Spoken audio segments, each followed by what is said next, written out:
Hello, I'm Sebastian. Welcome to 9 Trees podcast. Today, I will summarize and review the book. Simply Quantum Physics from DK is a visually driven primer that aims to make one of science's most counterintuitive subjects feel approachable. Rather than assuming a heavy math background, it leans on clear explanations, diagrams, and structured sections to guide readers from basic ideas to the concepts that define modern quantum theory. The book situates quantum physics as both a historical revolution and a practical toolkit that underlies today's technologies, from lasers to semiconductors. Readers can expect a guided tour of core building blocks such as wave-particle duality, quantization, uncertainty, and the way measurement shapes what can be known. It also touches on the interpretive debates that make quantum physics fascinating beyond equations, including how to think about probability, superposition, and entanglement without getting lost in jargon. As part of the DK Simply series, it is designed for quick comprehension, making it useful for students, curious adults, and anyone who wants a coherent mental model of quantum ideas. I will give you key takeaways from this book. Firstly, why the classical picture breaks. A major theme in introductory quantum learning is understanding why everyday intuition fails at atomic and subatomic scales. The book frames quantum physics as a response to experimental results that classical physics could not explain, emphasizing that quantum theory was not invented for mystery, but for accuracy. It explores how energy and matter behave differently when systems are extremely small, leading to discrete energy levels and behaviors that look continuous only in large-scale limits. Key examples typically include blackbody radiation, the photoelectric effect, and early atomic spectra, which collectively force scientists to rethink assumptions about waves, particles, and energy exchange. The discussion clarifies that classical physics remains extremely effective for macroscopic objects, yet becomes incomplete when describing electrons and atoms or light interacting with matter at very low intensities. By presenting the historical motivation and the logic of the shift, the reader learns a crucial skill, recognizing the domain of applicability of a theory. This foundation prevents quantum concepts from feeling arbitrary and helps readers see quantum rules as a consistent extension of physics rather than a collection of paradoxes. Secondly, quantization and the structure of atoms. Another core topic is quantization, the idea that certain physical quantities come in discrete steps rather than any value on a continuum. The book connects this to the stability and structure of atoms, explaining how quantized energy levels lead to characteristic absorption and emission of light. This provides an accessible route to understanding why each element has distinct spectral lines and chemical behavior. The narrative usually introduces simple models that convey the essential point. Electrons in atoms occupy allowed states, and transitions between those states involve specific energy differences. Even without heavy mathematics, readers can grasp how quantization explains periodic table regularities and the existence of stable matter.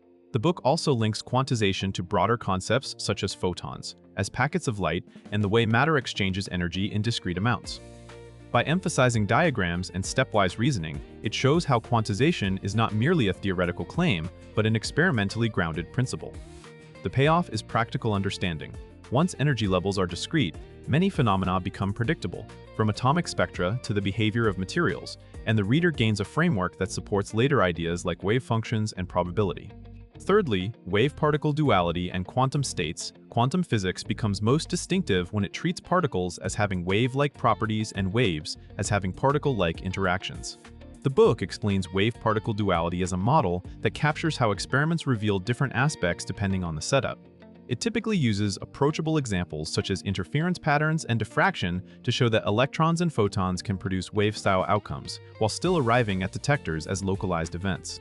This leads naturally to the idea of a quantum state, a description of what is known about a system and what outcomes are possible. Instead of presenting the state as a mysterious entity, the book focuses on its predictive role. A quantum state encodes probabilities and interference effects that cannot be reproduced by classical particle trajectories. Readers learn that the wave function is a tool for calculating likelihoods rather than a direct picture of a tiny object moving along a definite path. The explanation distinguishes between deterministic evolution of the state and probabilistic measurement results, helping readers reconcile apparent randomness with lawful structure. By laying out these concepts carefully, the book equips readers to interpret classic thought experiments without treating them as mere puzzles. Fourthly, uncertainty, measurement, and what can be known. A pivotal topic is the uncertainty principle and the broader role of measurement in quantum theory. The book presents uncertainty not as a limitation of instruments, but as a fundamental feature of nature, where certain pairs of properties cannot both be sharply defined within a single quantum state. This is tied to wave-like behavior. A state that is well localized in position must involve a spread in momentum components and vice versa. The discussion also highlights how measurement is not a passive act of reading off pre-existing values in the classical sense. Instead, measurement interacts with the system and yields one of the allowed outcomes with probabilities determined by the state. The book explains how this viewpoint helps resolve common misconceptions, such as the idea that particles secretly carry exact values that we simply fail to detect. It also clarifies the practical implications, including why quantum systems can be engineered for precision in some variables while necessarily sacrificing precision in others. By emphasizing conceptual clarity over formalism, readers gain a realistic sense of what quantum predictions mean, how experimental outcomes are interpreted, and why probability is central rather than optional in quantum physics. Lastly, entanglement, interpretations, and real-world applications. To show why quantum physics matters today, the book brings in entanglement and the technologies built on quantum principles. Entanglement is presented as a correlation between systems that cannot be explained by classical shared information alone, leading to measurement results that are linked even when particles are separated. This sets the stage for understanding why quantum theory challenges simple notions of locality and why it inspired intense debate about what the theory says about reality. The book typically sketches major interpretive perspectives at a high level, focusing on what is agreed upon experimentally versus what remains philosophical.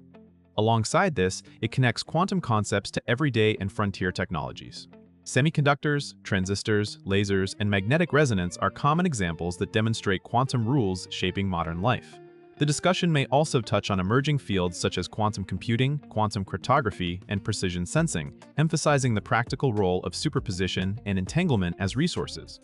By tying abstract ideas to concrete outcomes, the reader sees quantum physics as both a conceptual framework and an engine of innovation, making the subject feel relevant rather than purely theoretical.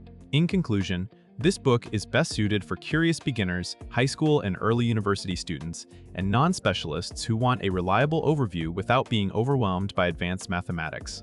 It is also useful for professionals in tech-adjacent fields who regularly hear terms like superposition or entanglement and want a coherent explanation that supports informed conversations. The main benefit to a reader's life is improved scientific literacy. You gain a practical mental map of how the microscopic world is described, why probability plays a central role, and how quantum principles power devices you use daily. That understanding can reduce intimidation, sharpen critical thinking about popular science claims, and provide a foundation for deeper study in physics, engineering, or computing. Compared with many similar introductions, the DK Simply approach stands out for its structured presentation and emphasis on visual clarity, making complex relationships easier to retain. It aims to deliver essential concepts in a compact, navigable form that supports quick reference as well as first-time learning. For readers who want an accessible gateway that still respects the subject's depth, it is a worthwhile purchase. If you would like to support DK, you can buy the book through the Amazon link I've provided in the podcast description. After reading the book, please let me know what you think and share your thoughts. See you around.